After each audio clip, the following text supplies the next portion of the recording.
Nous avons expliqué la semaine passée que le salut n'est pas un message pour les nouveaux convertis. Le salut n'est pas un message pour ceux qui viennent de se convertir en Christ afin qu'ils puissent venir connaître les fondements de la foi. Non! L'apôtre Paul a dit à son fils spirituel Timothée, dans 2 Timothée chapitre 3 verset 15, il a dit, tu connais les saintes écritures qui ont la capacité de te rendre sage à salut par la foi en Jésus-Christ. En d'autres termes, les écritures ont la capacité de te rendre sage. Toutes les écritures, elles ont la capacité de te donner la perfection, la maîtrise, l'expertise du sujet qu'on appelle le salut par la foi en Jésus-Christ. Donc, quelles que soient les écritures que tu lis, sache que le message qui est contenu dans toutes les écritures, c'est le salut par la foi en Jésus-Christ. Et c'est primordial de comprendre le message du salut parce que le message du salut est le message de la chrétienté. Si tu ne comprends pas le message du salut, tu ne comprends même pas la vie chrétienne. Si tu ne comprends pas le message du salut, alors même la vie chrétienne, tu ne la comprends pas. Alors tu vivras même une vie chrétienne apparente, pas la vraie vie pour laquelle Jésus-Christ est venu. C'est pourquoi le message du salut doit être compris parfaitement afin de bien appréhender tout ce pourquoi Jésus-Christ est venu. Il y a beaucoup de chrétiens aujourd'hui qui connaissent beaucoup de choses. Le message de la prospérité, comment arrêter de mentir, comment arrêter de voler, comment prophétiser, comment voir les anges, tous ces genres de choses-là. Mais ils ne savent même pas la mission principale pour laquelle Jésus est venu. Dans Matthieu chapitre 1, verset 21, je vais mettre dans les commentaires, dans Matthieu chapitre 1, verset 21, je résume rapidement ce que nous avons vu la semaine passée. La Bible dit, elle enfantera un fils, en parlant de Marie.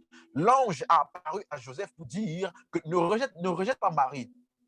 Parce que l'enfant qu'elle porte là, elle enfantera un fils.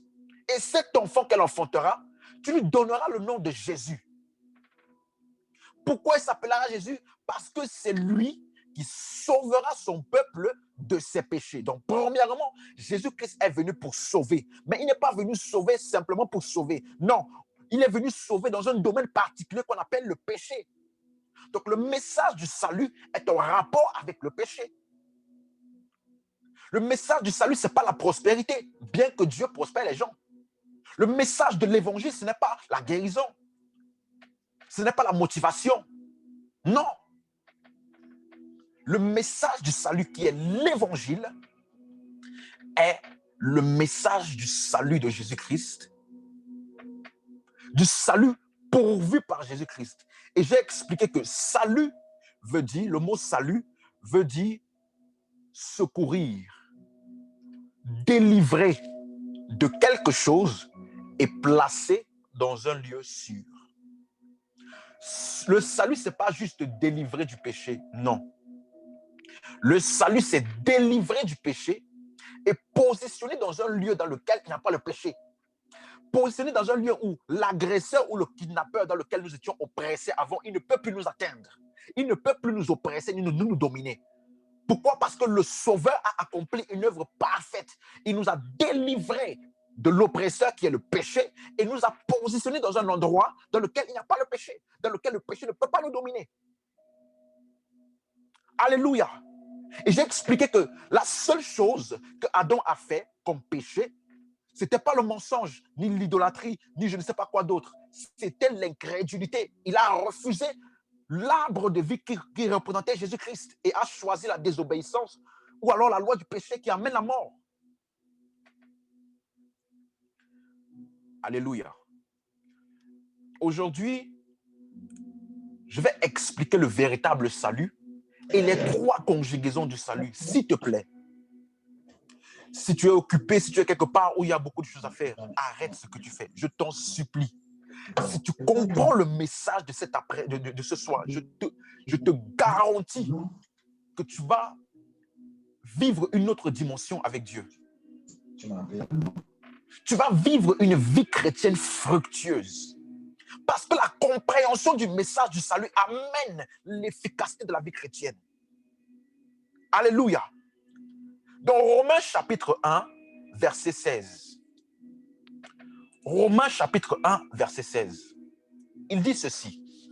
Car je n'ai point honte de l'évangile.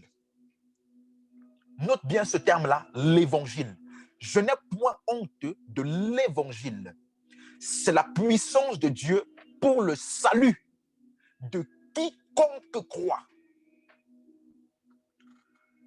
Dans ce passage-là, il y a tellement de vérités. La première vérité, c'est quoi? C'est que le salut est disponible pour quiconque. Bon, méchant, voleur, bandit, meurtrier, très bonne personne, très très mauvaise personne, le salut est disponible pour quiconque et est conditionné par une seule chose, la foi.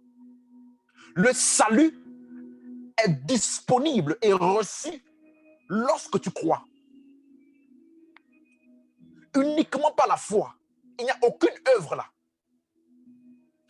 Mais il y a quelque chose dont Dieu a attiré mon attention toute cette semaine que je vais partager avec vous. Il dit ceci: je n'ai point honte de l'évangile. Donc, c'est l'évangile qui est la puissance de Dieu qui communique le salut. Donc, si tu as reçu un message et que ce message-là n'était pas l'évangile, même si tu as fait la prière du salut, tu n'es pas sauvé. Le salut est contenu dans le message qu'on appelle l'évangile. Le seul message qui peut communiquer l'évangile, qui peut communiquer le salut, c'est l'évangile.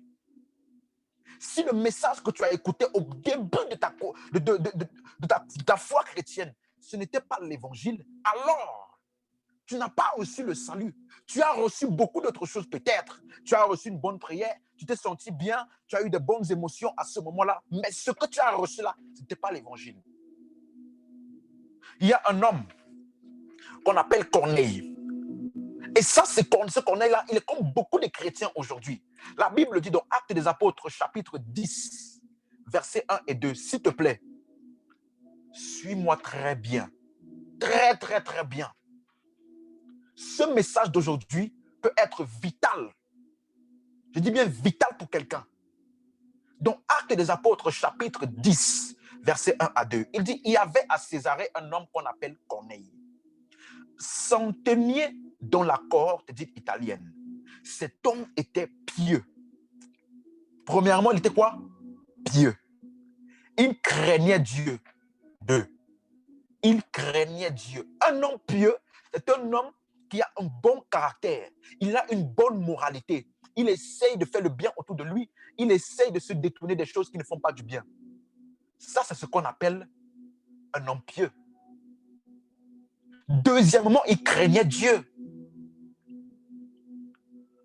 Il craignait Dieu. Corneille craignait Dieu. Avec toute sa maison, il faisait beaucoup d'aumônes au peuple et priait continuellement. Corneille, il était pieux. Corneille, il faisait du bien autour de lui. Deuxièmement, il craignait Dieu. Ça veut dire qu'il n'était pas de ceux-là qui parlaient mal du nom de Dieu, qui méprisaient les choses de Dieu. Non, il faisait attention aux choses de Dieu. Il faisait attention lorsqu'il s'agit des choses de Dieu. Il faisait attention, il prêtait attention. Alléluia. Troisièmement, il faisait beaucoup d'aumônes. Il faisait beaucoup d'aumônes.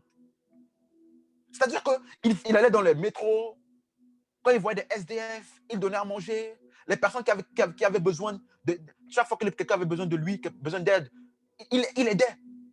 Quatrièmement, il priait continuellement. Il ne priait pas seulement. Il priait comment? Continuellement. Ça veut dire qu'il avait une vie de prière. Il ne priait pas occasionnellement. Hein. Il avait une vie de prière. Et ça, c'est peut-être le cas de plusieurs personnes aujourd'hui à l'église qui pensent que parce qu'ils font ces choses-là, ça testifie que Dieu est avec eux, ça testifie qu'ils sont sauvés, ça testifie que toutes ces choses-là. Mais est-ce qu'on a été sauvé? Si vous allez dans Actes des Apôtres, chapitre 11 maintenant. Actes des Apôtres, chapitre 11. S'il te plaît, sois très attentif ce soir. Acte 11, versets 13 à 14. On dit, ici c'est l'apôtre Pierre qui raconte aux autres peuples peuples de Jérusalem ce qui s'est passé lorsqu'il est parti,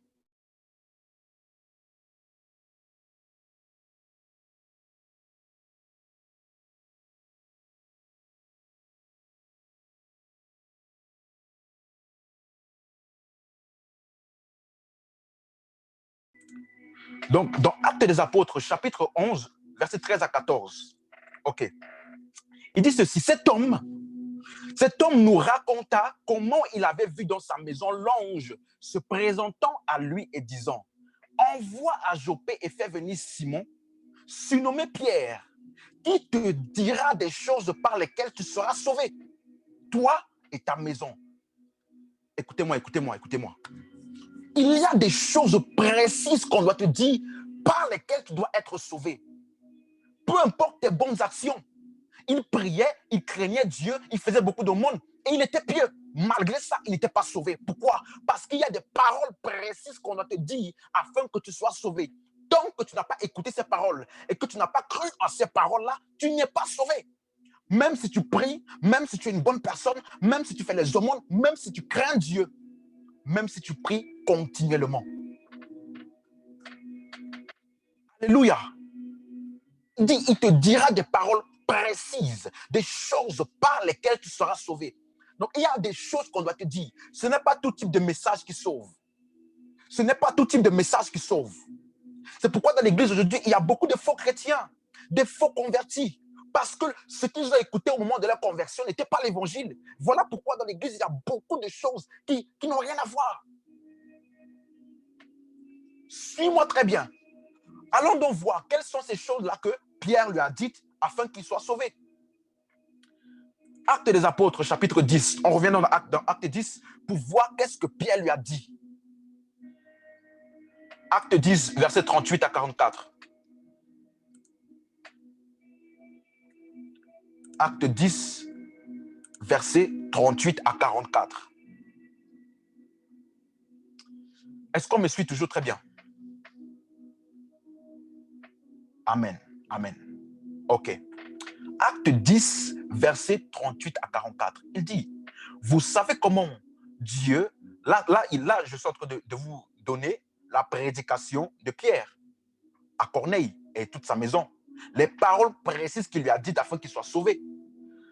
Vous savez comment Dieu a oint du Saint-Esprit et de force Jésus de Nazareth qui allait de lieu en lieu, faisant du bien et guérissant tous ceux qui étaient sous l'empire du diable, car Dieu est avec lui. Verset 39. Nous sommes témoins de tout ce qu'il a fait dans le pays des Juifs et à Jérusalem. Ils l'ont tué. Ils l'ont tué en le pendant au bois. Verset 40. Dieu l'a ressuscité le troisième jour. Ils l'ont tué. Dieu l'a ressuscité le troisième jour. Et il a permis qu'il apparût. Verset 41. Non à tout le monde, mais aux témoins choisis d'avance par Dieu, à nous qui avons mangé et bu avec lui après qu'il fut ressuscité des morts.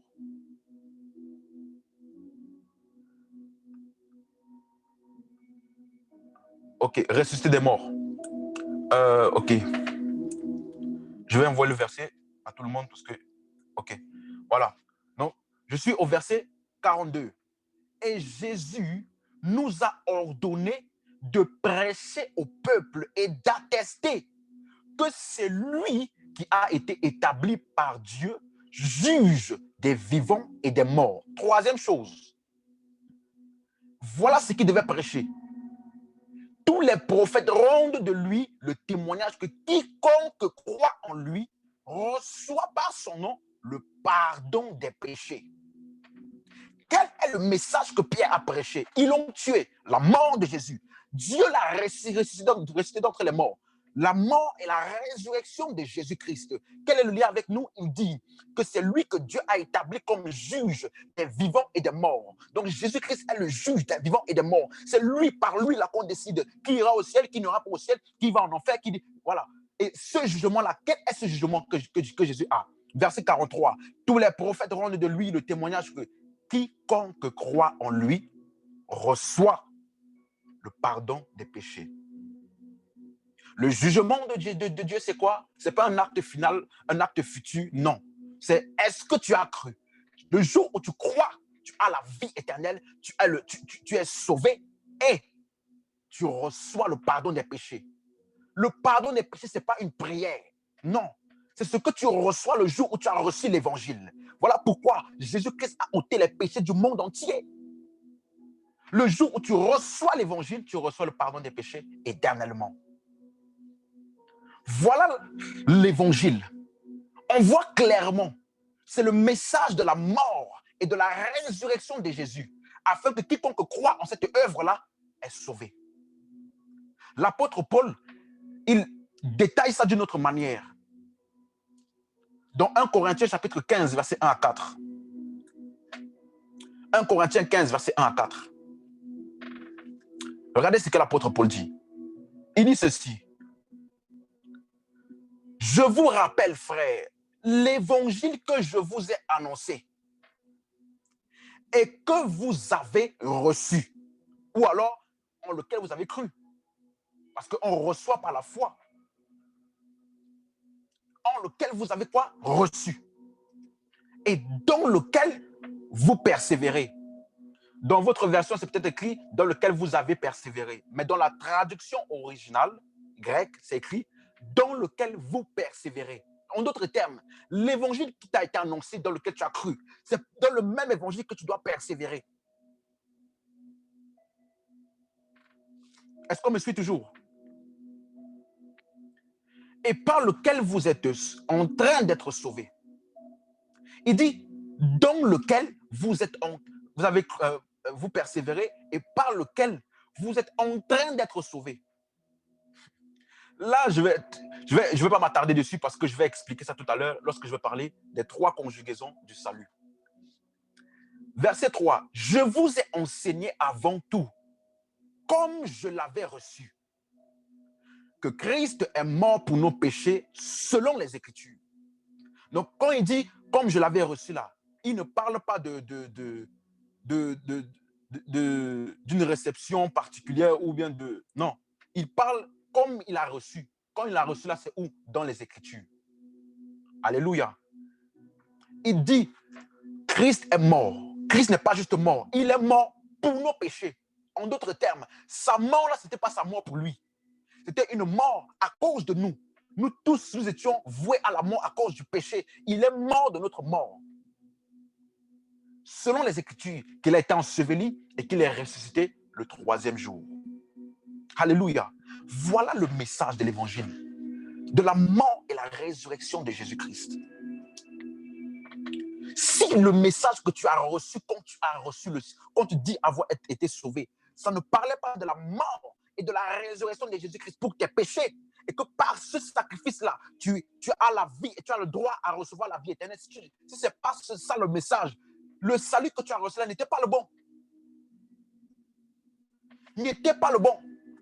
Parce qu'il y a beaucoup de personnes aujourd'hui, on prêche sur la prospérité, on prêche sur les miracles, on prêche sur la guérison, on prêche sur beaucoup de choses. Et basé sur cette prédication-là, on dit, vous voulez recevoir le salut, venez recevoir. Ça, ce n'est pas le message qui sauve. Le message qui sauve, c'est le message du salut par la foi en Jésus-Christ. C'est le message de la mort et de la résurrection de Jésus. Voilà encore un autre. Voici encore un autre. Toujours dans 1 Corinthiens chapitre 15, verset 14 et verset 17. Je vais finir avec ça pour pouvoir rentrer dans l'autre partie du message. Il dit ceci. Et si Christ n'est pas ressuscité, notre prédication est donc vaine. Et notre foi est aussi vaine. Si Christ n'est pas ressuscité, notre prédication est donc vaine. Et votre foi est aussi vaine. Le mot vaine, ici, est traduit du mot grec qu'on appelle kénos, qui veut dire vide, sans aucun contenu. Il veut dire il veut dire quoi par là? Toute prédication qui n'est pas focalisée et fondée, centrée sur la résurrection de Jésus-Christ, est une prédication vide, sans aucun contenu. Le mot vain là, C'est le même mot qui est utilisé dans Matthieu 12, 3. Il dit, s'étant saisi de lui, ils le battirent et le renvoyèrent à vide. Ils le renvoyaient à vide. Ils ont pris un serviteur, ils l'ont frappé et ils l'ont renvoyé à vide. Donc, ça dit quoi? Sans rien. Toute prédication qui n'est pas focalisée sur la résurrection de Jésus-Christ est une prédication vaine. Elle est vide. Et la foi donc qui est transmise aux personnes basée sur cette prédication-là est aussi vaine. Et si elle est vide, elle ne peut rien transmettre. Elle ne peut pas transmettre le salut. Non, non, non, non, non. Voilà pourquoi c'est primordial de comprendre le message du salut. Pour savoir déjà premièrement comment est-ce qu'on le reçoit. Et également, comment est-ce qu'il est maintenu ou comment vivons-nous maintenant en tant que sauvés. Le verset 17 de 1 Corinthiens 15 dit ceci. Si Christ n'est pas ressuscité, votre foi est vaine et vous êtes encore dans vos péchés. Vous voyez ce que j'ai dit tout à l'heure?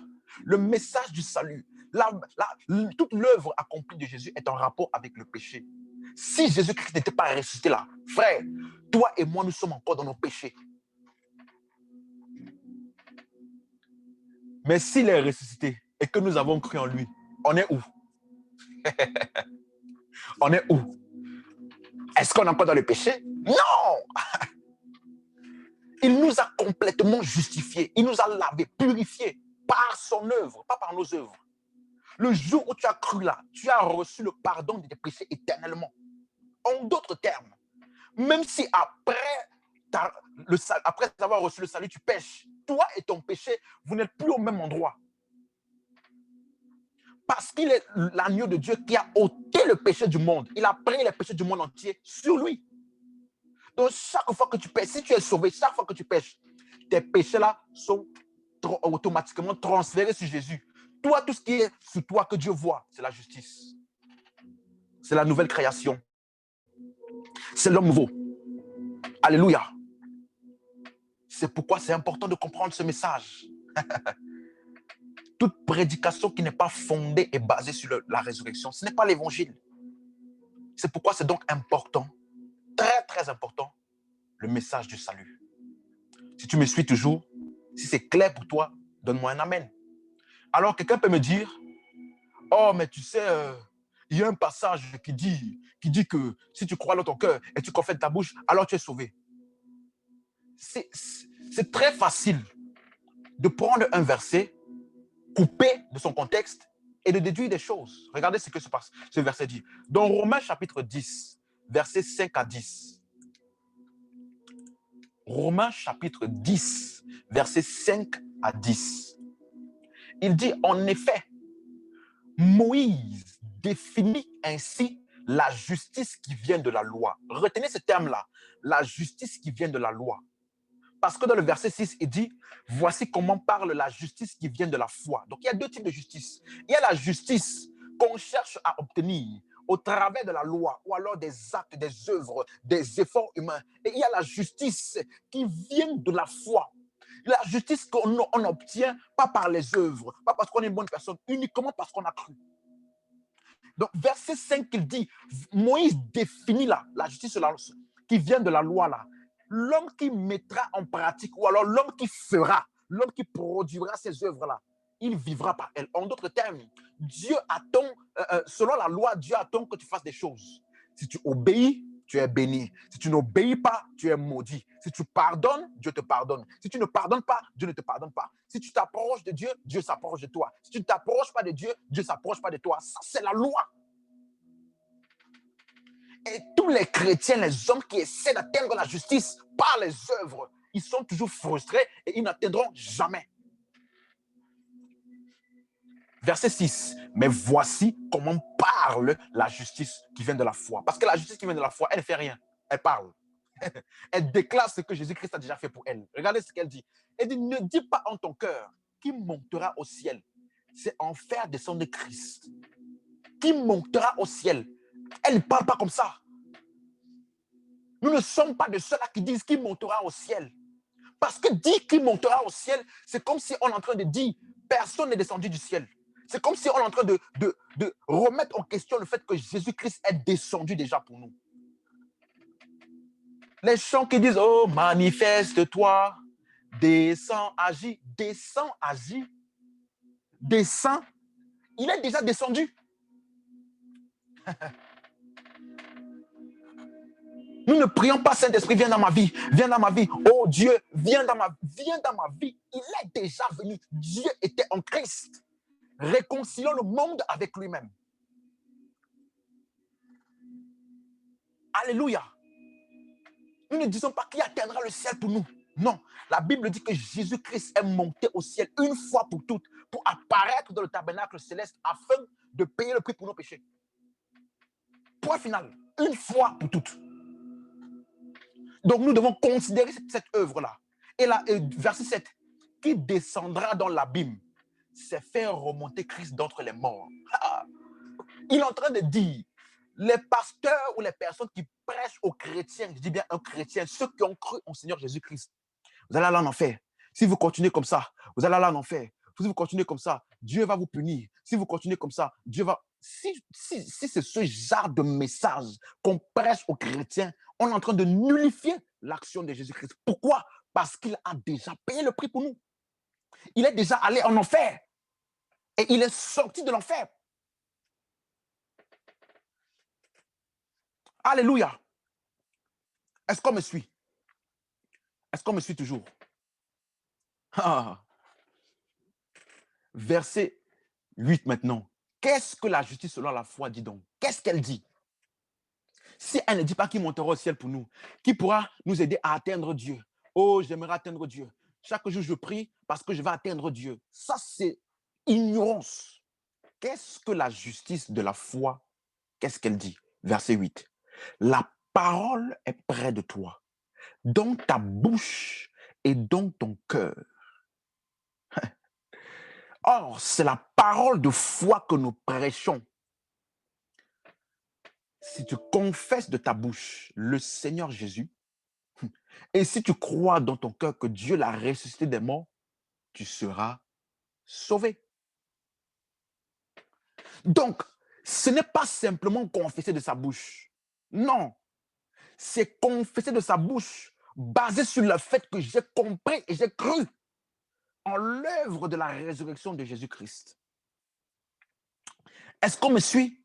Donc, il y a beaucoup de gens, on leur dit, venez devant, vous tous qui voulez recevoir le Seigneur Jésus, venez devant, vous tous qui voulez donner votre vie à Jésus, venez devant, venez devant. Ils viennent devant, ils font des prières. Mais est-ce que la prière qu'ils font là, est-ce qu'ils ont compris et reçu le message de la mort et de la résurrection de Jésus? Ce n'est pas la prière du salut qui sauve. C'est la foi en l'œuvre accomplie de Jésus-Christ. Voilà pourquoi dans le livre des Actes des Apôtres que nous avons lu tout à l'heure, même lorsque Pierre était encore en train de parler, l'Esprit de Dieu est descendu sur eux. Pourquoi? Parce que le message là, ils ont cru. Dès qu'ils ont cru, ils sont nés de nouveau. Amen, amen, amen. Est-ce qu'on me suit? J'aimerais avoir le commentaire de tout le monde. C'est très, très important ce que je suis en train d'essayer d'expliquer. Très, très important. Alléluia. Amen. OK. Ça, c'était la première partie. Le véritable salut est communiqué par l'évangile. Je dis quoi? L'évangile, qui est le message de la mort et de la résurrection de Jésus-Christ. Amen. Maintenant, la deuxième chose qu'il faut comprendre lorsqu'on parle du salut, c'est les trois temps du salut, ou alors les trois conjugaisons du salut. Si tu ne comprends pas les trois conjugaisons du salut, tu peux être sauvé, mais vivre comme quelqu'un qui n'est pas sauvé. Tu peux être sauvé et vivre comme quelqu'un qui n'a jamais reçu le salut. Comme si Jésus-Christ n'a jamais rien fait pour toi. C'est pourquoi c'est primordial. C'est vraiment quoi? Primordial de comprendre ça. Amen. Amen. Allons-y maintenant. Le passé, le présent et le futur. Voilà les trois conjugaisons du salut. Le passé, le présent et le futur. Il y a l'œuvre passée, l'œuvre accomplie, achevée. Il y a l'œuvre présente ou l'œuvre en cours et il y a l'œuvre future. Écoutez très bien. Parce que si vous lisez juste la Bible comme ça, sans faire la différenciation entre les trois, vous allez confondre, confondre les choses. Et ça va produire que de la frustration et de l'incompréhension. Regardez quelque chose. Dans 2 Timothée, chapitre 1, versets 8 à 9.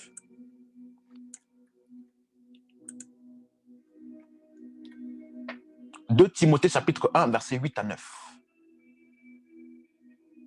Il dit quoi? N'aie donc point honte du témoignage à rendre à notre Seigneur, ni de moi son prisonnier, mais souffre avec moi pour l'évangile, par la puissance de Dieu qui nous a sauvés. Passé, c'est le passé. Et nous a adressé une sainte vocation, non à cause des œuvres, non à cause des œuvres. Ce n'est pas tes efforts, ce n'est pas tes bonnes actions, ni tes bonnes... Ça n'a rien à voir. Non à cause des œuvres, mais selon son propre dessein et selon la grâce. Ce n'est pas la grâce qui nous a été donnée où? En Jésus-Christ, avant les temps éternels. Là, il s'agit d'une œuvre passée qui nous a été donnée. Comment? Par la grâce en Jésus-Christ. Non par nos œuvres. Non par nos œuvres. Alléluia. Non par nos œuvres.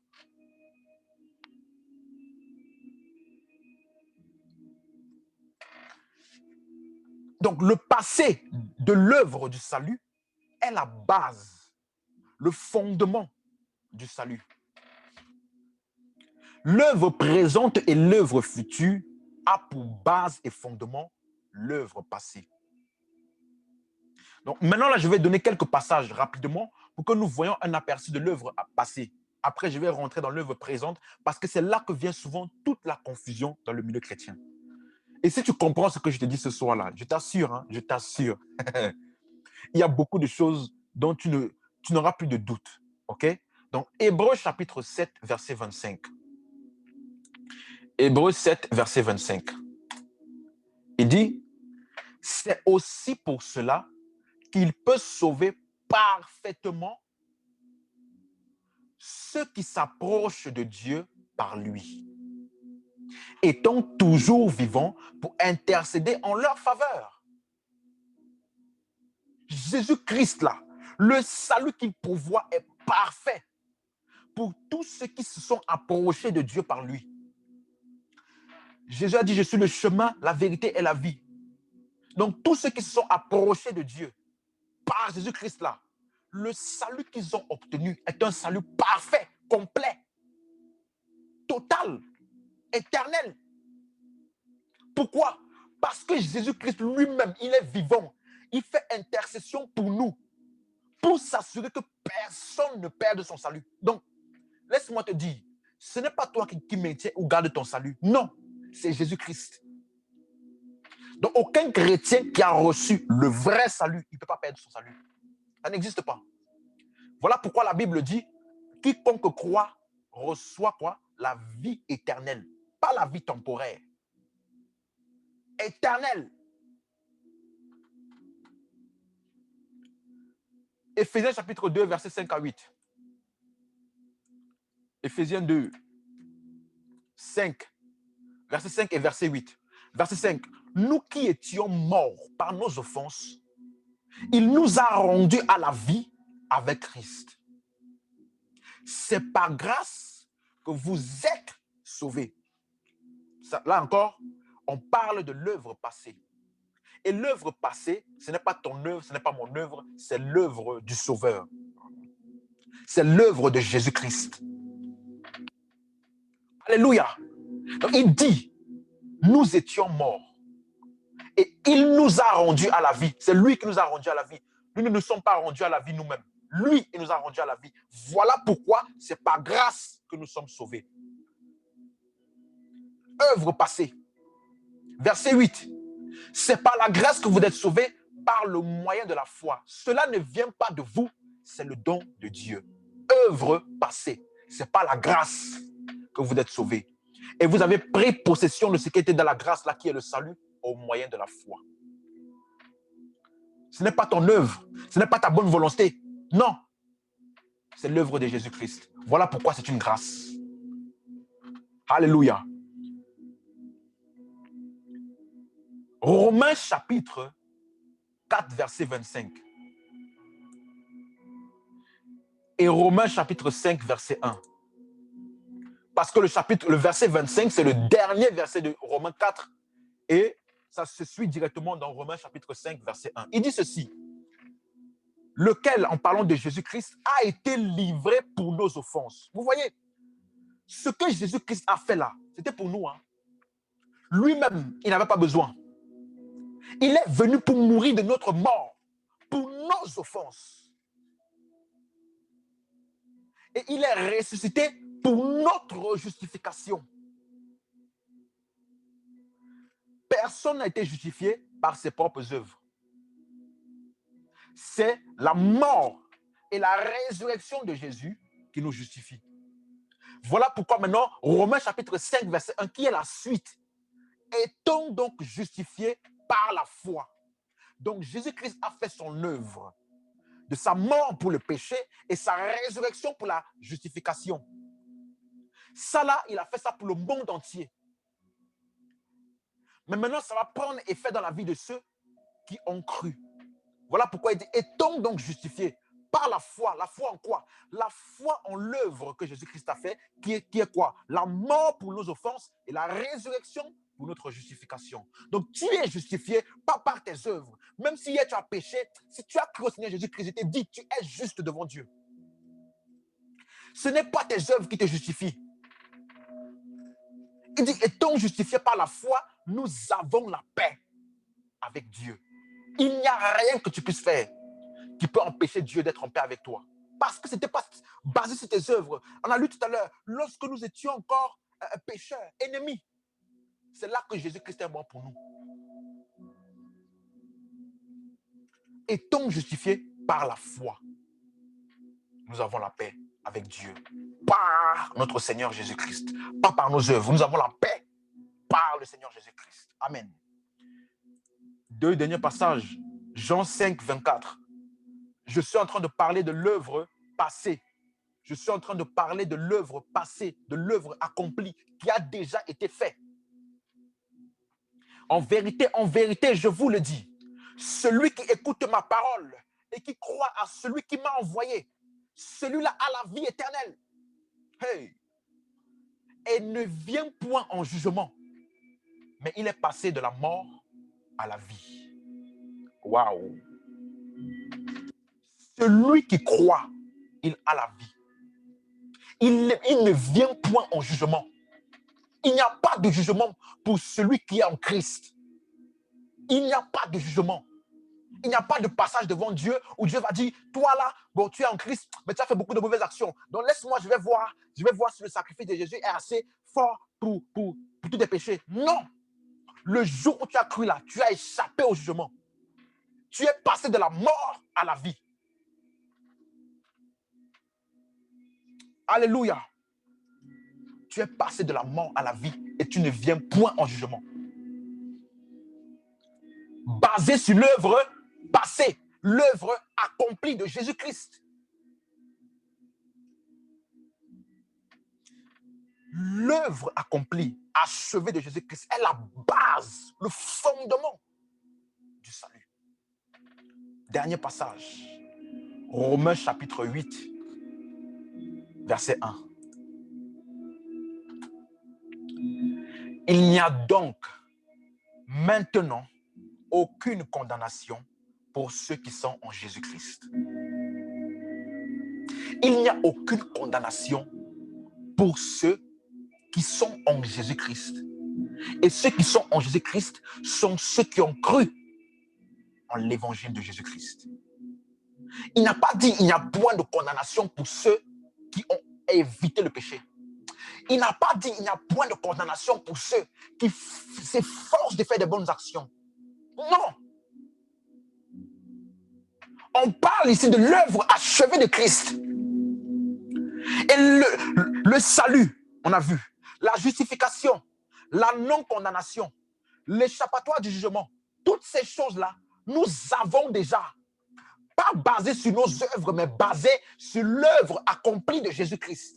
Donc, le passé du salut, l'œuvre passée du salut est le fondement, la base qui nous permet de bénéficier du salut. De bénéficier, et donc nous sommes les bénéficiaires. Alléluia. Nous sommes les bénéficiaires. Jésus-Christ a accompli son œuvre et nous sommes juste les bénéficiaires par la foi. Nous avons la paix parce qu'il a payé le prix pour nous. Nous sommes justifiés parce qu'il a payé le prix pour nous. Nous sommes sanctifiés, nous sommes justes devant Dieu, nous sommes agréables à Dieu, nous avons la vie éternelle, nous sommes sauvés. Nous sommes bénis de toutes les bénédictions spirituelles dans les lieux célestes. Tout ça là, il n'y a aucune de tes œuvres dedans. C'est basé sur l'œuvre accomplie de Jésus-Christ. Le passé. Le passé parle de l'œuvre que le Sauveur a accomplie pour faire bénéficier celui qui ne pouvait pas se sauver lui-même. C'est-à-dire toi et moi. L'œuvre passée. Alléluia. Tu es passé de la mort à la vie. Tu n'es plus un pécheur. Parce que Jésus-Christ est le premier-né d'entre les morts. En d'autres termes, il est le premier-né qui est sorti de la mort pour la vie. Nous aussi qui sommes en Christ, le jour où nous avons cru, nous sortons de la mort à la vie. Nous sommes tels qu'il est. Tel il est, tel nous sommes. Basés sur l'œuvre accomplie de Jésus-Christ. Si tu me suis toujours, donne-moi l'amen. Maintenant, je vais rentrer dans l'œuvre présente. Jésus-Christ, je vais rentrer dans l'œuvre présente. Maintenant, suis-moi très bien. Je suis sûr que sur moi, ces choses que j'ai dit là maintenant, tu as déjà peut-être entendu ça. Maintenant, c'est quoi l'œuvre présente? Maintenant, on va rentrer dans quelques technicalités de la parole de Dieu. Quelques technicalités de la parole de Dieu. Suis-moi très bien. Philippiens chapitre 2, verset 12.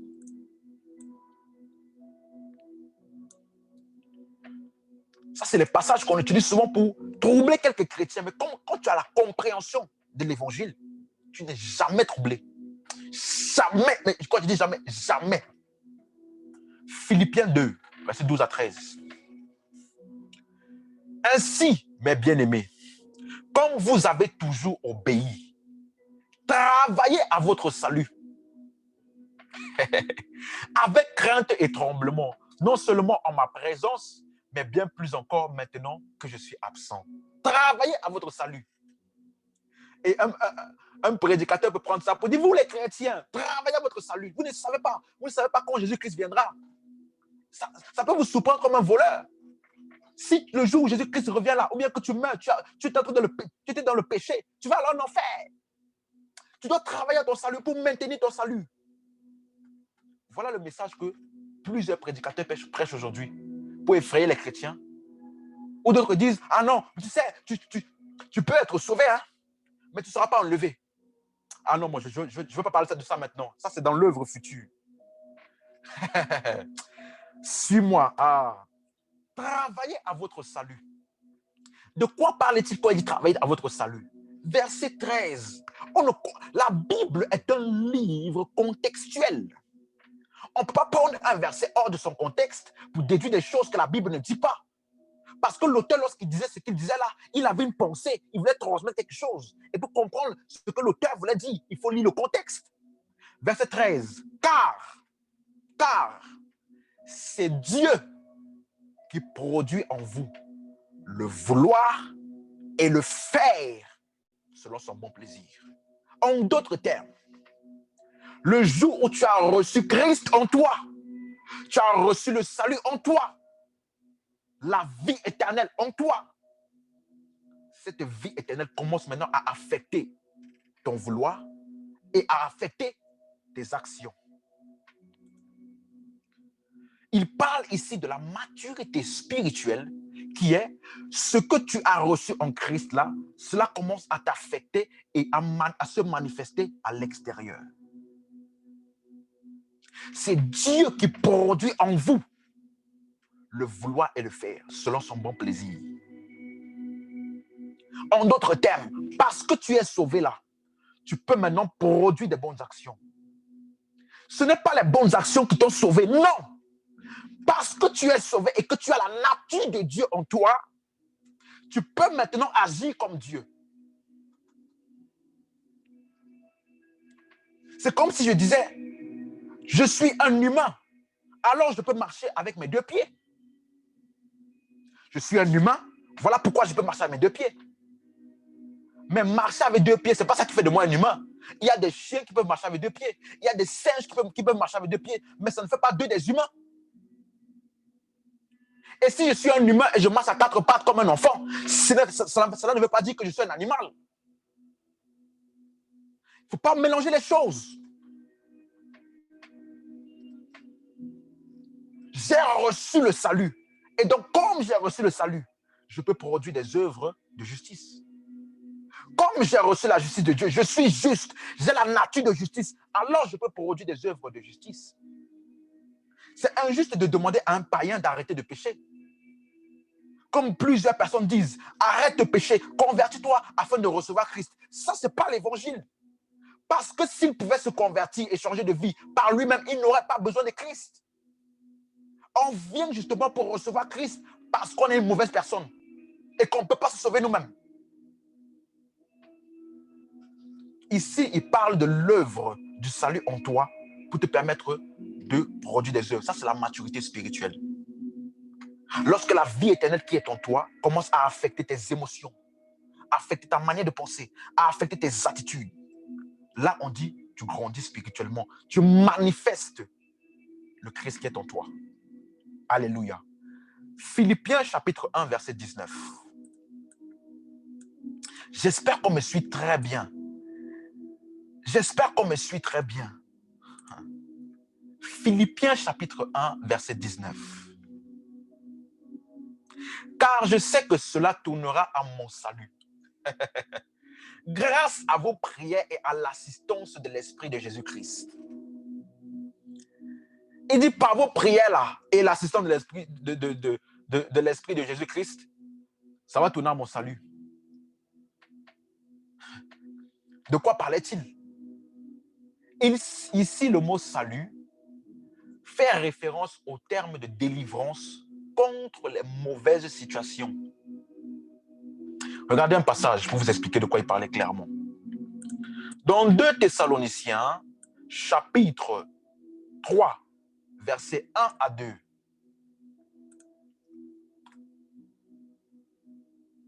Au reste, frères, priez pour nous. Rappelez-vous, dans Philippiens 1 tout à l'heure, il a parlé des prières. Il dit, priez pour nous, afin que la parole du Seigneur se réponde et soit glorifiée comme elle est chez vous, afin que nous soyons délivrés des hommes méchants et pervers, car tous n'ont pas la foi. Donc, il parlait de prière. Le salut dont il parle là, c'est la délivrance des personnes qui ne veulent pas, qui combattent son message, qui combattent l'avancement du royaume de Dieu dans la ville là où il était censé aller prêcher. Alléluia. Grâce à vos prières et à l'assistance de l'Esprit, je peux échapper au plan et aux manigances des personnes qui n'ont pas la foi et qui opposent l'évangile. C'est de ça qu'il parlait ici. Il ne parlait pas de la délivrance du péché. Je suis délivré du péché par la foi en Jésus-Christ, par la foi en l'évangile, qui est le message de la mort et de la résurrection de Jésus-Christ. Lorsqu'un homme écoute le vrai évangile, il est sauvé lorsqu'il croit. Et il reçoit le pardon des péchés. Tous ses péchés passés, présents et futurs sont pardonnés. Le salut, ce n'est pas une réponse à une prière. Le salut, ce n'est pas la foi en l'évangile. Amen. 1 Corinthiens chapitre 1, verset 18. 1 Corinthiens chapitre 1, verset 18. Ah, la prédication de la croix est une folie pour ceux qui périssent. Mais pour nous qui sommes en train d'être sauvés. Je sais que dans votre version, c'est pour nous qui sommes sauvés. Mais dans la vraie traduction, c'est pour nous qui sommes en train d'être sauvés. Elle est une puissance de Dieu. Lorsque le salut est composé au présent, on ne parle pas de l'œuvre achevée, on ne parle pas de quelque chose que tu dois faire pour être sauvé, on parle de la manifestation extérieure de ton salut que tu as reçu à l'intérieur. Et il dit que c'est la prédication de la croix qui te permet, lorsque tu comprends le message de la croix, de grandir spirituellement afin de manifester Christ maintenant. Donc la prédication de la croix te permet d'être sauvé. Et quand tu continues dans le message de la croix, là, afin de comprendre toute l'œuvre de Jésus-Christ, tu grandis spirituellement. Tu deviens mature. Et le salut que tu as reçu commence à devenir visible. Voilà pourquoi il dit, elle est en train d'être, pour nous qui sommes en train d'être sauvés, par la prédication de la croix encore. Pour comprendre mieux, dans 1 Corinthiens chapitre 15, verset 1 à 4, je dis que je vais expliquer ça tout à l'heure. Là, maintenant, je reviens sur ce verset-là. On a lu tout à l'heure l'apôtre Paul qui disait l'évangile qu'il a prêché. Ça, c'est des versets qui sont souvent un peu controversés lorsque nous ne comprenons pas le message de la Bible, ne comprenons pas l'interprétation biblique. Il dit ceci, je vous rappelle, frères, l'évangile que je vous ai annoncé, que vous avez reçu, dans lequel vous persévérez, et par lequel vous êtes en train d'être sauvés, si vous le retenez tel que je vous l'ai annoncé. Autrement, vous auriez cru en vain. Si tu lis ce verset sans comprendre ce que je vais te dire maintenant, tu peux penser qu'il est en train de dire que quand tu as cru en l'évangile là, si tu ne retiens pas l'évangile, tu vas perdre ton salut. Tu auras cru en vain, tu vas perdre ton salut. Tu peux penser que c'est ce qu'il est en train de dire. Mais laisse-moi te décortiquer ce verset pour t'expliquer de quoi il parle. Rappelez-vous tout à l'heure, j'ai dit dans 1 Corinthiens 1, 18, il dit la prédication de la croix est pour nous qui sommes en train d'être sauvés. C'est la puissance de Dieu. Ça nous permet de grandir spirituellement. Regardez ce qu'il dit maintenant. Je vous rappelle, frères, l'évangile que je vous ai annoncé, verset 1, que vous avez reçu ou alors que vous avez cru, dans lequel vous persévérez. Dans l'évangile là, vous persévérez dedans. Et par lequel vous êtes en train d'être sauvés. Si vous le retenez, comme je vous l'ai annoncé, autrement, vous aurez cru en vain. Le mot en vain ici est complètement différent du mot en vain, du mot vain que nous avons lu tout à l'heure là, qui disait autrement vous aurez cru en vain. Qui dit pardon, si Jésus-Christ n'est pas ressuscité, il dit si Jésus-Christ n'est pas ressuscité, alors votre foi est vaine et vous êtes encore dans vos péchés. Le mot vain qui est utilisé dans ce contexte-là, j'ai expliqué que ça veut dire kénos, qui veut dire vide. Vide, il n'y a rien dedans. Complètement vide. Mais le mot vain ici, ce n'est pas le même mot grec. C'est un mot grec éiké qui veut dire sans produit de résultat. Regardez, il est utilisé dans Romains chapitre 13, verset 4. Romains chapitre 13, verset 4. Est-ce qu'on me suit? Romains chapitre 13, verset 4. C'est un peu fastidieux, mais c'est important de comprendre ça. Romains 13, verset 4, il dit ceci. Le magistrat est serviteur de Dieu pour ton bien. Mais si tu fais le mal, crains, car ce n'est pas en vain qu'il porte l'épée, étant serviteur de Dieu, pour exercer la vengeance et punir celui qui fait le mal. Il dit ceci, le magistrat là, il est déjà magistrat. Il est déjà magistrat et il a une épée. Et comme il a une épée là, la magistrature qu'il a reçue et l'épée qu'il a reçue, ce n'est pas en vain. La magistrature qu'il a reçue et l'épée qu'il a reçue, c'est pour produire des œuvres. C'est pour produire quelque chose. Et ce quelque chose-là, c'est exercer la vengeance et punir celui qui fait le mal.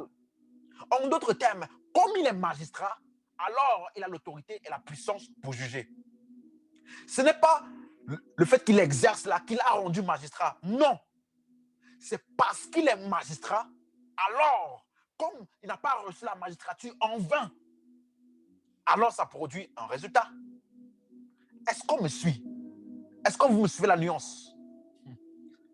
Dans Galates chapitre 4, versets 10 à 11. Galates chapitre 4, versets 10 à 11. Il dit ceci.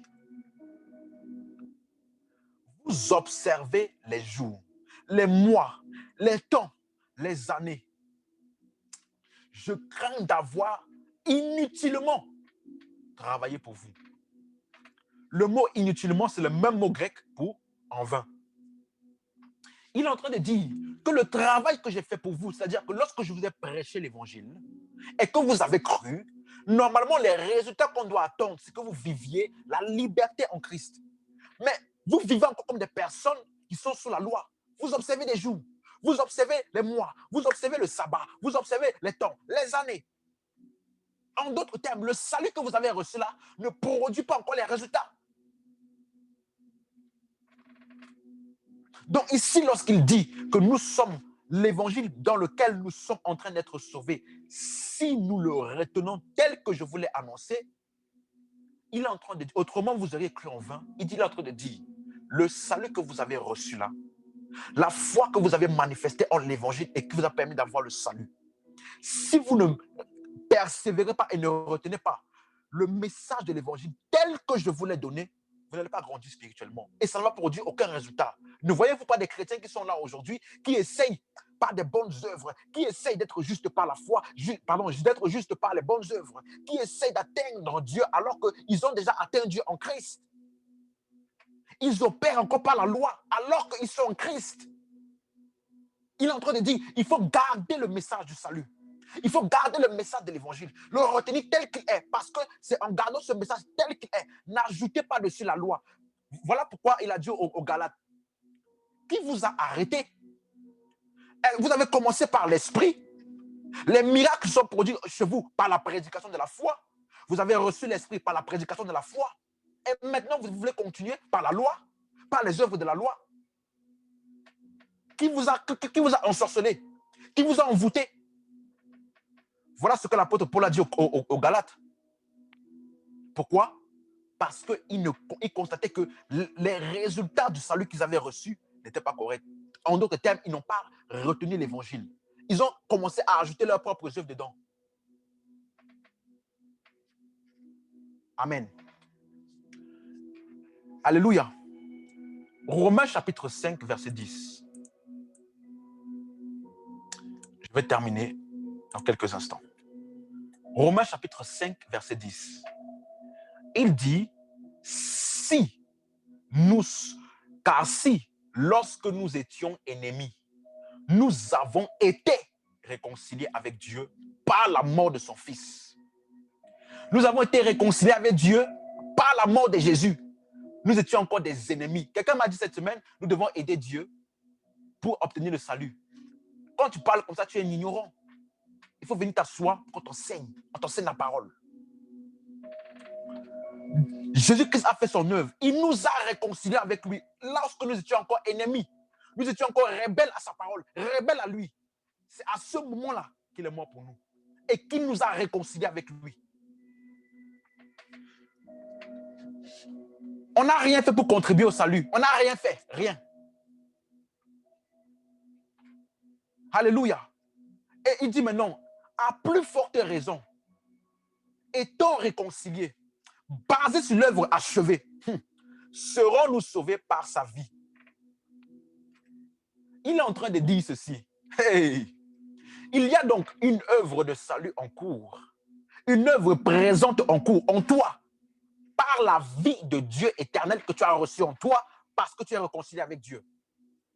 Donc, en d'autres termes, l'œuvre achevée de Jésus-Christ là est la base, le fondement qui rend possible l'œuvre présente. Maintenant, je vais expliquer pourquoi j'ai donné toutes ces explications. Il y a l'œuvre achevée de Christ et il y a l'œuvre présente. Il y a l'œuvre en cours que moi je dois faire et il y a l'œuvre achevée de Christ. Laisse-moi te dire, l'œuvre présente est basée et fondée sur l'œuvre achevée. Il n'y a pas d'œuvre présente possible sans l'œuvre achevée. L'œuvre achevée est ce qui rend possible l'œuvre présente. Et l'œuvre présente ne peut pas annuler ou bien détruire l'œuvre achevée. Impossible. C'est pourquoi, lorsque vous allez lire, par exemple, le livre de Romains, Romains chapitre 3, 4 et 5, parle de l'œuvre achevée du salut. Maintenant, quand vous arrivez dans Romains chapitre 6, 7 et 8, il parle maintenant de l'œuvre présente, basée sur l'œuvre achevée qui a été expliquée. Il n'y a pas d'œuvre présente possible s'il n'y a pas eu d'œuvre achevée. C'est comme un enfant. Est-ce que tu as fait quelque chose pour naître? Tu n'as rien fait. Ce sont tes deux parents qui ont fait une œuvre. Tes deux parents ont fait une œuvre. Et toi, tu es le fruit de cette œuvre-là. Tu n'as rien fait pour contribuer à ça. Rien. C'est eux leurs œuvres. Mais maintenant, comme tu es basé sur leur œuvre-là, tu es né étant un humain. Et donc maintenant, étant humain, tu es humain parce que tu es né de l'œuvre de deux humains. Tu n'es pas humain parce que tu as fait de bonnes choses ou bien parce que tu as eu une bonne volonté. Non, tu es humain parce que deux personnes ont fait une œuvre. Et donc, basé sur cette œuvre-là, tu es humain. Et donc, maintenant, comme tu es humain, basé sur l'œuvre de tes parents, tu dois maintenant marcher comme un humain. Et quand tu es enfant, tu marches à quatre pattes comme un animal. Mais tu es humain. À mesure que tu grandis et que tu comprends le système humain, que tu te nourris, que tu prends conscience et que tu grandis spirituellement, et que tu grandis en tant qu'humain, tu commences maintenant à manifester complètement la nature humaine, à manifester la vie humaine, qui est quoi? Marcher à deux pattes. Mais depuis que tu étais bébé là, tu étais humain. Voilà l'œuvre achevée et l'œuvre présente. L'œuvre présente est basée et fondée sur l'œuvre achevée. Voilà pourquoi quand vous lisez les passages comme par exemple Romains chapitre 6, verset 10 à 13, si tu as bien compris l'explication que j'ai donnée, tu vas comprendre ce passage. Romains chapitre 6, verset 10 à 13. Est-ce qu'on me suit? Est-ce qu'on me suit? Est-ce qu'on me suit? Là, je suis en train de terminer là. Est-ce qu'on me suit très bien? Ok, amen, amen, amen.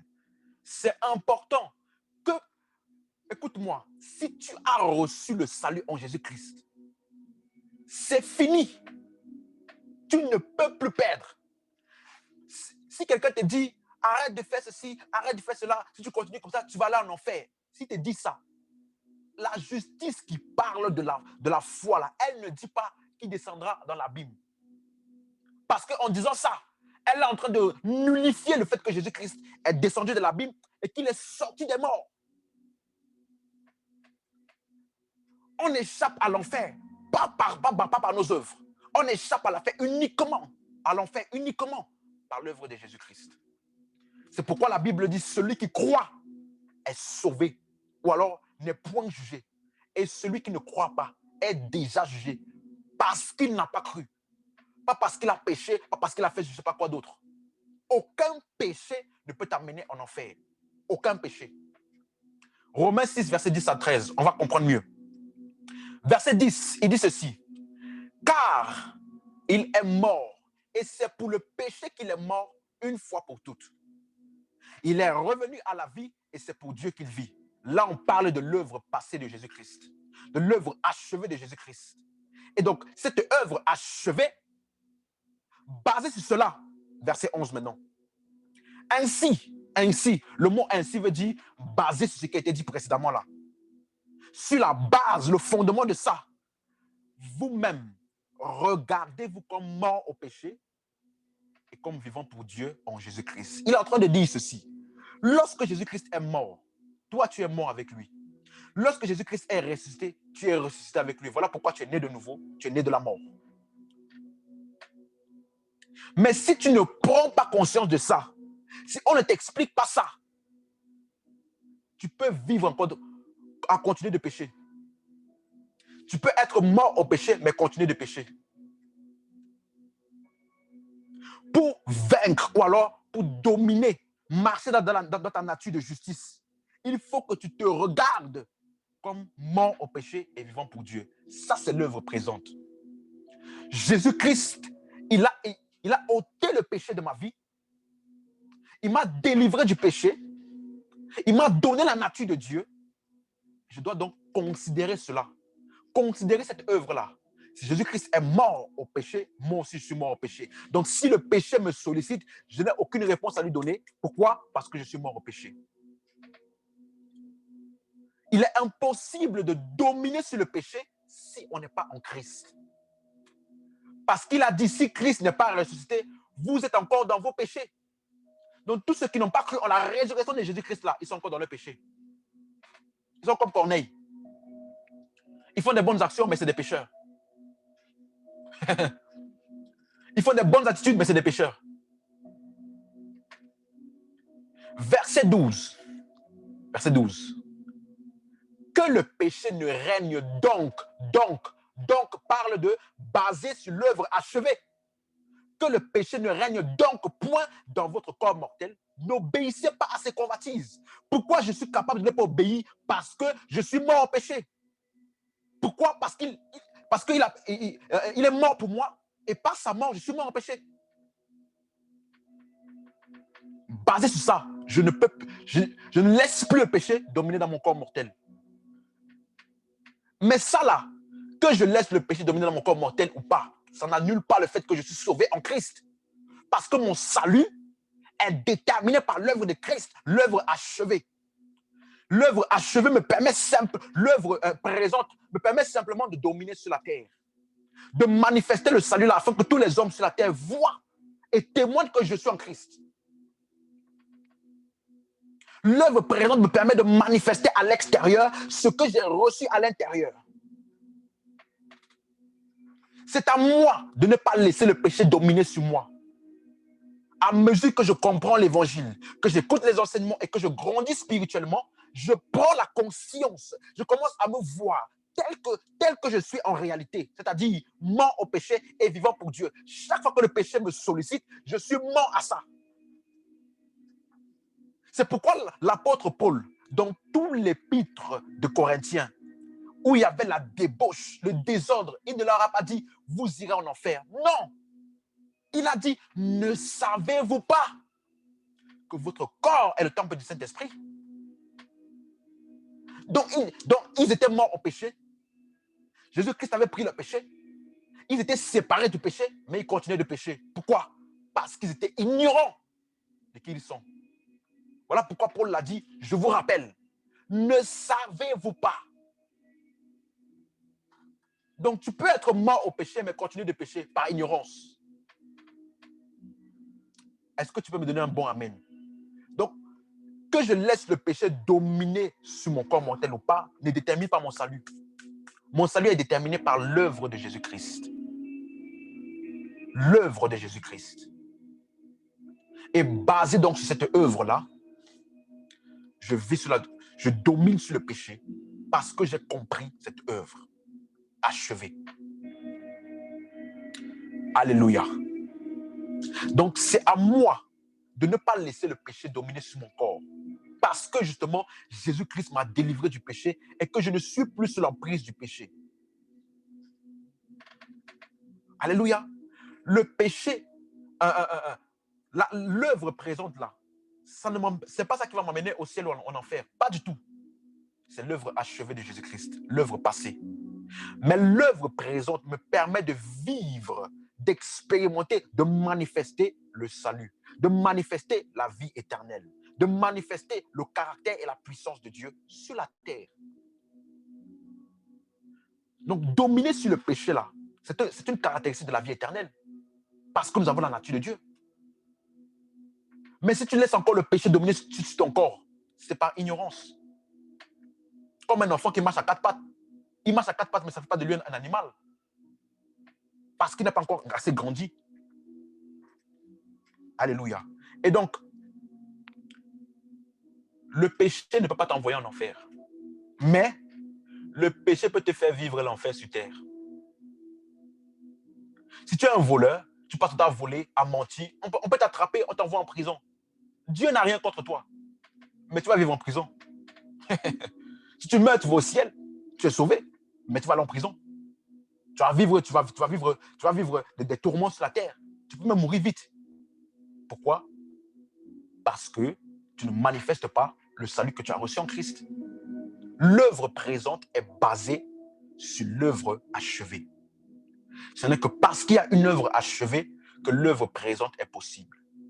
Voilà pourquoi il dit maintenant, verset 13, « Ne livrez pas vos membres au péché comme des instruments d'iniquité, mais donnez-vous vous-même à Dieu comme étant vivants de mort que vous étiez, et offrez à Dieu vos membres comme des instruments de justice. » Vous voyez, il parle d'une œuvre présente maintenant.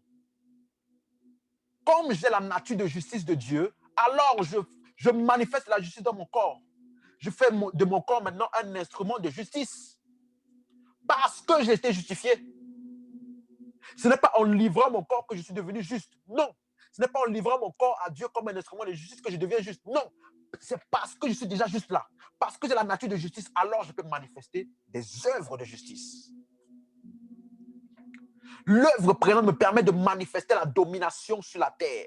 Vous savez que Jésus-Christ est mort. Il a pris nos maladies. Mais un chrétien peut mourir de maladie par ignorance.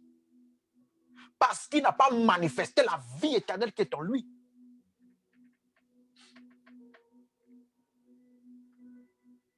Alléluia. Je vois une question. Je vais te répondre, Sorel. Je finis juste ce message. Je finis juste ça. Je vais te répondre. Romains chapitre 4. Romains chapitre 4. Est-ce que tout le monde y est? Romains chapitre 4. Verset 25. Il dit, lequel, pardon, je n'ai pas mis dans les commentaires. Il dit, lequel a été livré pour nos offenses et ressuscité pour notre justification. Donc la justification n'est pas par nos œuvres. Ce n'est pas l'œuvre présente qui nous justifie. Non, c'est la résurrection de Jésus-Christ qui nous justifie. Œuvre passée. Alléluia. Romains chapitre 5, verset 1 qui est la suite. Étant donc justifiés par la foi, nous avons la paix. Nous avons la paix. Nous sommes justifiés par la foi en l'œuvre de Jésus-Christ. Et donc, nous avons la paix. Et le mot paix ici fait référence à la communion avec Dieu. Ce n'est pas tes bonnes actions qui te donnent la communion avec Dieu. Ce n'est pas tes bonnes actions qui te font que toi et Dieu, vous êtes un, vous êtes unis. Non. La communion avec Dieu vient de l'œuvre de Jésus-Christ. C'est lui qui a fait que nous soyons en lui et lui en nous. Christ en nous, l'espérance de la gloire. Dieu est en nous, il vit en nous. Nous sommes un avec lui. Basé maintenant sur le fait que Dieu et moi, nous sommes un, alors je prie, alors je peux prier, alors je peux vivre une vraie vie. Et même si hier j'ai péché ou j'ai fait une erreur, je n'ai jamais de condamnation parce que je sais que ma communion avec Dieu là n'est pas basée sur mes œuvres, mais elle est basée sur l'œuvre de Jésus-Christ. Mais si tu ne sais pas ça, chaque fois que tu vas venir devant Dieu, tu vas demander pardon, tu vas te sentir mal. Alors que la Bible dit, il n'y a point de condamnation pour ceux qui sont en Jésus-Christ. La communion avec Dieu, l'union avec Dieu, rien ne nous séparera de l'amour de Dieu, rien. Alléluia. Dernier passage. Excusez-moi, je vais déborder un peu de 5 minutes, mais il faut absolument que je finisse. Dernier passage. Éphésiens chapitre 2. On va finir avec ça. C'est le dernier passage. Éphésiens chapitre 2, verset 8. Il dit, car c'est par la grâce que vous êtes sauvés par le moyen de la foi, et cela ne vient pas de vous, c'est le don de Dieu. Verset 9. Ce n'est point par les œuvres, afin que personne ne se glorifie. Tu n'as aucune œuvre à faire pour être sauvé. Aucune œuvre à faire. C'est l'œuvre parfaite de Jésus-Christ que tu reçois. C'est pour ça qu'on appelle ça la grâce. Si tu pouvais contribuer à l'œuvre de ton salut, alors ce n'est plus la grâce, parce que tu as une part de mérite dedans.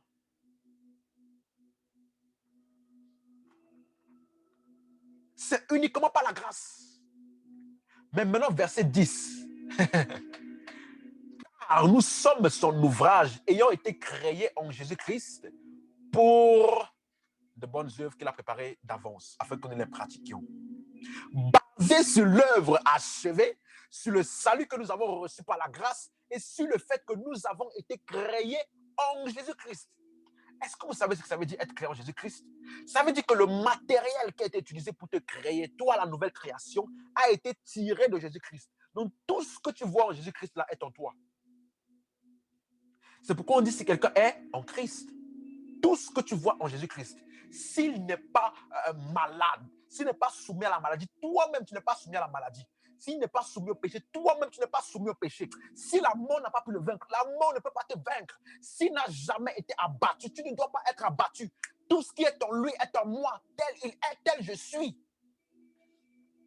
J'ai été créé en Jésus-Christ, basé sur son œuvre, pour de bonnes œuvres maintenant.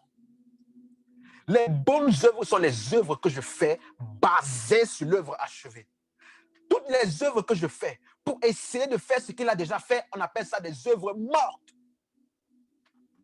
Un chrétien qui prie pour être justifié, c'est une prière morte, une œuvre morte. Un chrétien qui fait du bien autour de lui parce qu'il veut attirer l'attention de Dieu, parce qu'il veut que Dieu voit qu'il est un bon chrétien, qu'il soit agréable devant Dieu. Laisse-moi te dire, ça là, ça s'appelle des œuvres mortes. Mais un chrétien qui prie parce qu'il est déjà en union avec Dieu par le sacrifice de Jésus, c'est une bonne œuvre. Un chrétien qui fait du bien autour de lui, qui produit de l'amour autour de lui, parce qu'il sait que l'amour de Dieu a déjà été déversé dans son cœur par l'œuvre de Jésus-Christ, et basé sur cela, il fait du bien, c'est une bonne œuvre. Nous avons été créés en Jésus-Christ pour de bonnes œuvres. En d'autres termes, c'est comme une voiture. La voiture n'a pas été créée par la conduite. La voiture a été créée par le matériel que le constructeur a utilisé pour être conduite. Comme c'est une voiture là, alors on peut conduire, alors elle peut rouler. Mais ce n'est pas le fait de rouler qui fait d'elle une voiture. Parce qu'il y a des motos qui roulent, il y a des skateboards qui roulent, mais comme c'est une voiture, elle a la nature de la voiture, elle a tous les attributs de la voiture. Elle peut rouler. Nous avons été créés en Jésus-Christ pour des bonnes œuvres. Pour des bonnes œuvres. Pas par des bonnes œuvres. Pour des bonnes œuvres. Comme je suis en Jésus-Christ et que Jésus-Christ, il faisait du bien autour de lui. Il guérissait les malades. Il pardonnait. Comme je suis en Jésus-Christ là et que je suis en lui, j'ai sa nature, alors je peux pardonner. Alors je peux faire des bonnes œuvres. Mais si, dans mon processus-là, je n'ai pas encore bien grandi, je n'ai pas encore appris tout ce que je n'ai pas encore pris vraiment conscience de qui je suis, il m'arrive encore de pécher de temps en temps, ça n'enlève en rien le fait que j'ai été créé en Jésus-Christ. Une voiture qui ne fonctionne pas bien, ou bien qui est en panne, c'est quand même une voiture. C'est quand même une voiture. Même si elle est au garage depuis 5 ans, c'est quand même une voiture. On ne va pas appeler ça moto, parce que ça fait 2 jours que c'est au garage, ça ne roule pas. C'est quand même une voiture. Et il y a même des voitures de 8 000 euros.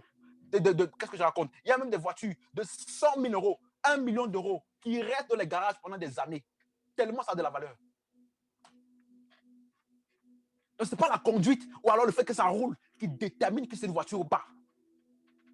Elle a été créée, conçue par le constructeur pour pouvoir rouler. Amen, amen, amen, amen. Donc, c'est l'œuvre achevée qui rend possible l'œuvre présente. Il ne faut pas confondre les choses. Et donc, tout à l'heure, on a lu que ainsi donc, mes bien-aimés, dans Philippiens 2, travaillez à votre salut. Travaillez à votre salut. Il n'a pas dit travailler pour votre salut. L'étude biblique, la Bible est un livre qu'il faut prendre minutieusement les mots et les analyser. Tout à l'heure, j'ai expliqué qu'il y a le mot vain, il y a le mot en vain. Ce n'est pas la même signification parce que des fois, le langage français est limité. Et un pasteur, la mission d'un vrai homme de Dieu, c'est de décortiquer les Écritures afin de donner le vrai message au peuple de Dieu. Alléluia. Il dit travaillez à votre salut. Le mot travailler là, c'est le même mot en anglais qui dit work out. C'est comme on dit quand tu vas à la salle de sport pour travailler tes muscles. Si tu travailles ton biceps là, tu travailles ton biceps pour que ça gonfle. Mais c'est pour que ça gonfle, pour que ce soit visible des gens autour de toi. Mais ce n'est pas parce que tu travailles à ton biceps que tu as un bras. C'est justement parce que tu as un bras que tu peux travailler. Si tu demandes à un manchot, travaille tes biceps, il va rigoler de toi. Il va te dire, mais tu es fou. Je n'ai pas de main. Comment tu peux me dire de travailler mes biceps alors que je n'ai pas de main? Travaillez à votre salut. Comme tu as le salut là, permets-le de se manifester à l'extérieur. Il n'a pas dit travailler pour votre salut. Alléluia. Est-ce que c'est bien clair? Voilà, j'ai fini pour aujourd'hui. La semaine prochaine, je vais expliquer l'œuvre future. Ce que les gens appellent l'enlèvement, ce que les gens appellent, on menace souvent les gens avec, ah non, vous savez, l'enlèvement, écoutez-moi, l'œuvre présente et l'œuvre future a pour base l'œuvre achevée. Retenez bien ça. L'œuvre présente et l'œuvre future est basée, fondée sur l'œuvre achevée. La garantie que tu peux avoir l'œuvre présente, c'est-à-dire que tu peux manifester la justice, que tu peux vivre sous la domination du péché, c'est à cause de l'œuvre achevée. La garantie de l'œuvre future, là, c'est aussi l'œuvre achevée. On va voir ça la semaine prochaine. Donc, quand tu liras ta Bible maintenant, fais bien attention au temps. Parce qu'il y a, vous serez sauvés. Vous êtes sauvés. Vous serez sauvés. Il faut faire attention à ces différents temps-là. Parce que si tu comprends mal quelque chose, en voyant, nous sommes en train d'être sauvés, et tu penses qu'on parle du salut par la foi en Jésus-Christ là, tu vas te tromper. Il faut comprendre les Écritures. Alléluia. Amen. Donc, soyez tous bénis. Je prie, Père, que toutes les personnes qui sont en train de m'écouter, toutes les personnes qui se sont connectées ce soir, que tu continues par ton esprit à ouvrir les yeux de leur cœur, afin qu'ils puissent se comprendre et saisir la révélation du mystère de Christ, et qu'ils puissent le manifester dans leur vie de tous les jours, au nom puissant de Jésus-Christ. Que la grâce du Seigneur Jésus-Christ soit avec vous. Si vous êtes en train de m'écouter, si vous aviez un problème, si vous aviez une maladie, si vous aviez une situation, si tu crois pendant que je parle, tu reçois un miracle, tu reçois une transformation, tu reçois une percée naturelle, tu reçois des choses que même par ta propre force, tu n'y arrivais pas. Je déclare et je décrète que tu es béni de toutes les bénédictions spirituelles. Je déclare et je décrète que la grâce de Dieu t'accompagne dans tout ce que tu fais au nom puissant de Jésus-Christ. Si tu crois, donne-moi un bon Amen.